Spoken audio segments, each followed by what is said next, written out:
One of them was the fact that a lot of people sought consistency in their lives, and I thought that was interesting, right? Because a lot of people are like, life's gotta be interesting, life's gotta be exciting and shit like that, right? For some reason, it's seen as a weakness to kind of want consistency. Okay, here's the thing. I think it's over glorified to constantly seek this excitement, to constantly have life be exciting, to constantly know what your purpose in life is, to constantly want to leave a legacy, to constantly be the best at everything and have a protagonist syndrome. Those kind of things are like media sort of things. It's portrayed in media. In anime, for example, in shonen anime, you always have like these zero to hero protagonists, but in reality, a lot of times, most people, they don't go through that shit. I don't know why it's so over glorified, and it's giving like unrealistic expectations of how people should live their life. Does that make sense? I noticed that especially when I was in the whole like startup industry, because everyone in the startup industry was all like crazy about being successful and ambitious and being the next big thing, wanting to change the world, to make the world a better place, you know. People by default are like born into life with that particular purpose. I don't know why the default expectation in life is to be some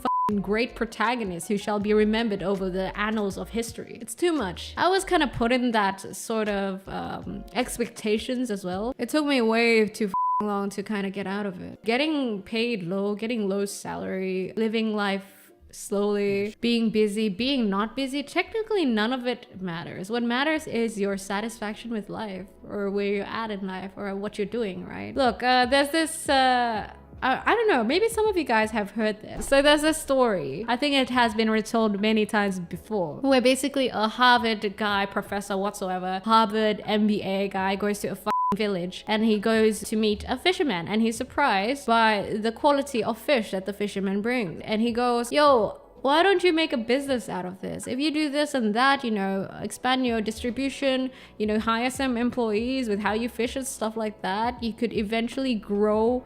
You could eventually make a whole like enterprise. And then the fisherman asks, oh, and then what? It was like, oh yeah, and then you can make branches, you know, and you can start outsourcing or even like franchising your brand. And then the fisherman asks, oh, okay, that's cool. Then what? It's like, yeah, and then you'll be like 10 times richer. And then the fisherman asks, to do what? And then the Harvard MBA goes, so you can retire early and live life and spend time with your family, you know, you don't have to go to work, you can wake up in the early morning and spend time with your whatever the fuck you want to do. And then the fisherman goes, but I already do that. I don't have to make a multi-billion company to do that. What I'm saying is that a lot of the things in life don't matter. I think it's like, it's kind of gotten fogged up by societal expectations, media and all like that. At the end of the day, what really matters is your contentment, your satisfaction, whatever it is. You could be broke and satisfied, who cares? What matters is how much you enjoy it, the time, you know, killing time before you die.